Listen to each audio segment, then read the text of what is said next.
Hello दोस्तों, जय श्री राधे। तो आप सबको ना गोवर्धन पूजा की बहुत बहुत शुभकामनाएं। दिवाली के दूसरे दिन गोवर्धन पूजा हम लोग मनाते हैं। तो देखिए, गोवर्धन पूजा जो है ना वो बहुत ज़्यादा एक चेंज को बताता है। अगर आप इसकी पूरी स्टोरी समझेंगे तब आप समझ पाएंगे कि श्री कृष्ण जी ने ऐसा क्यों किया, और अभी के समय में भी इसके बहुत बड़े संदेश हैं। ठीक है, इतना बड़ा संदेश है। तो देखिए क्या होता है। अभी आप पहले इसकी स्टोरी सुनिए, उसके बाद मैं आपको बताती हूँ कि इससे सीख क्या है, इससे समझ क्या है, और इससे इन्वायरमेंटल और हर एक जीव जंतु और अभी के समय में जो परिवर्तन है और जो कर्मकांड है वो सब चीज़ों का आपको इसके पीछे का आपको समझ मिलेगा। और आपको ये ध्यान आएगा कि क्या सच में कर्मकांड ज़रूरी है, या कोई नियम यदि हम बना देते हैं तो क्या वो नियम हमेशा के लिए चलना चाहिए या उसमें परिवर्तन होना चाहिए। ठीक है, तो पहले सुनते हैं गोवर्धन पूजा की स्टोरी।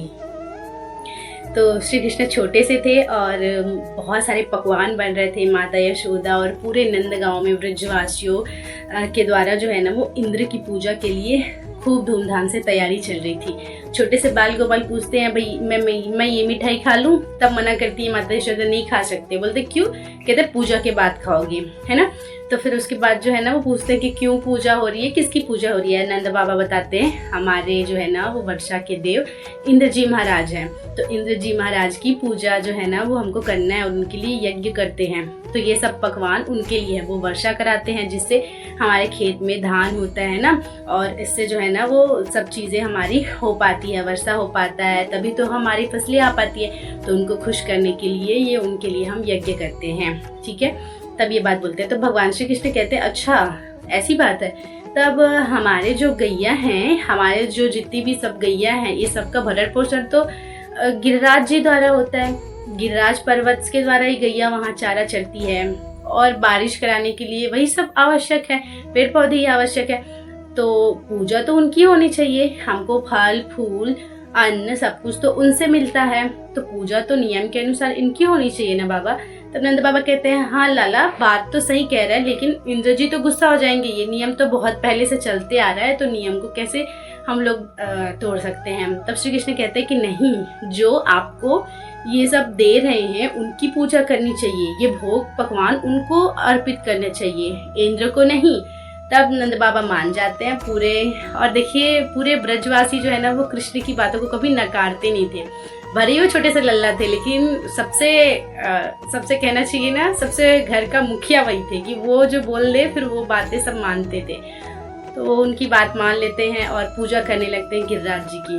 ठीक है, गिरिराज पर्वत, उसकी पूजा करते हैं और इस भावना से पूजा करते हैं कि यही हमारे लिए सब कुछ है। फिर बाद में श्री कृष्ण जी बोलते हैं कि ठीक है, इनकी इतनी भक्ति है। और फिर उसके बाद गिरिराज जी अपने बहुत सारे हाथों से जितने सब पकवान बन रहे थे ना सबको ग्रहण करते हैं। बहुत अच्छे धूमधाम से सब लोग ब्रजवासी लोग पूजा करते हैं। अब क्या होता है, सब जब अपने घर आ जाते हैं तब ये बातें इंद्र को पता चलती है कि हर साल मेरे लिए जो यज्ञ अनुष्ठान पूजा पकवान बनते थे वो इस साल नहीं किया गया।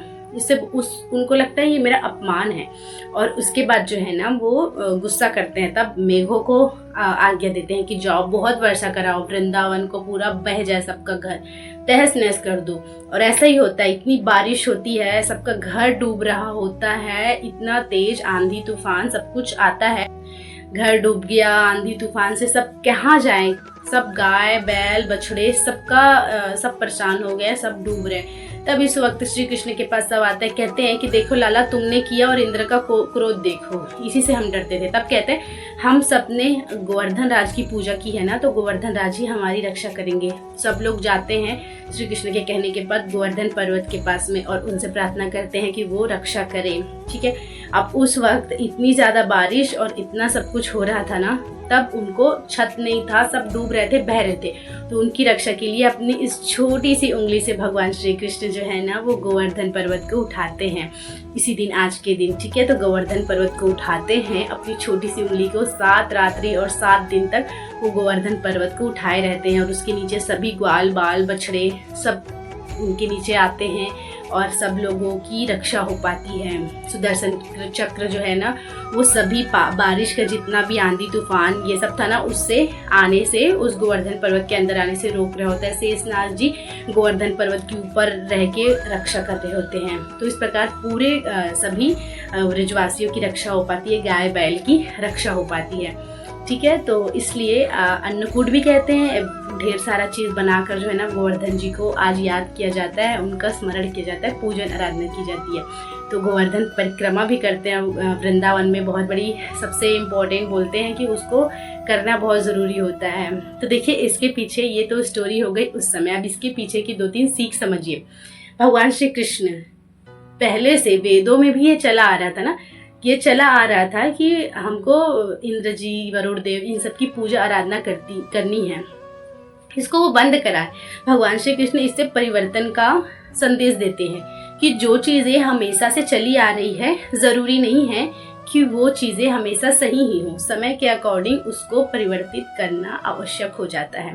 तो ऐसे बहुत सारी पूजा आराधना हम लोग इधर करते रहते हैं।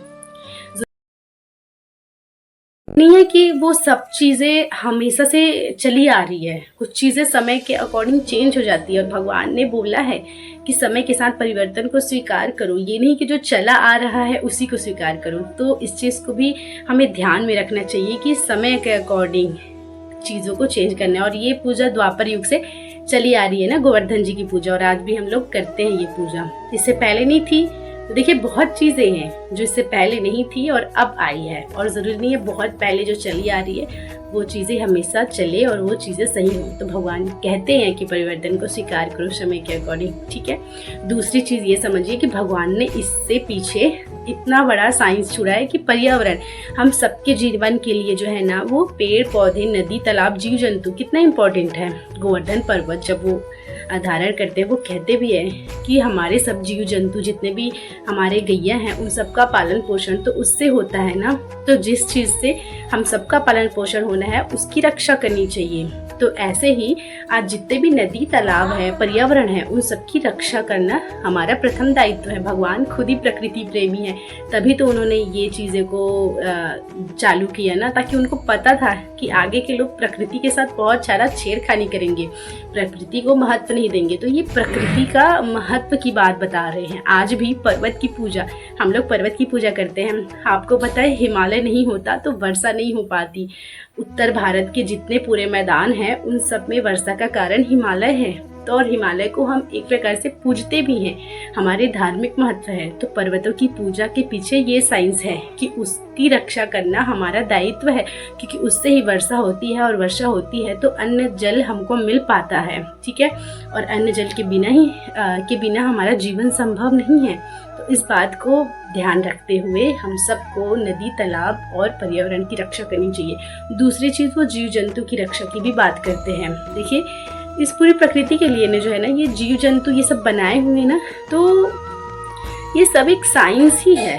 देखिए ये चक्र चला होता है। इन्वायरमेंट हम पढ़ते हैं तो उसमें हम पढ़ते हैं कि फूड चेन होता है ना, खाद्य श्रृंखला हम लोग पढ़ते हैं कि ये इसको मारेगा, ये इसको खाएगा, तब जाकर ये चीज़ें ऐसा चक्र की तरह चलती है और इसकी रक्षा हो पाती है। ऐसे छोटे छोटे जीव जंतु होते हैं, बहुत सारे जीव जंतु होते हैं जो हम लोगों को लगता है कि भगवान ने क्यों बनाए, लेकिन वो प्रकृति के लिए ज़रूरी है ना। वही जो है वो डिटॉक्सिफाई करके सब चीज़ों को जो है वो मैनेज करते हैं। तो ये सब जीव जंतु भगवान ने बनाए, उसके पीछे का रीज़न है, और उसकी रक्षा करना भी हमारा दायित्व है। ये संदेश देता है गोवर्धन जी की पूजा। तो अगली बार जब भी हम पूजा करें तो ये बात अवश्य ध्यान रखें कि पेड़ पौधे की, पर्वत की, नदियों की, जीव जंतु की रक्षा करने के लिए भगवान ने ये पर्व का शुरुआत किया, तो इसकी रक्षा अवश्य करें। ठीक है, राधे राधे, जय श्री गिरिराज जी।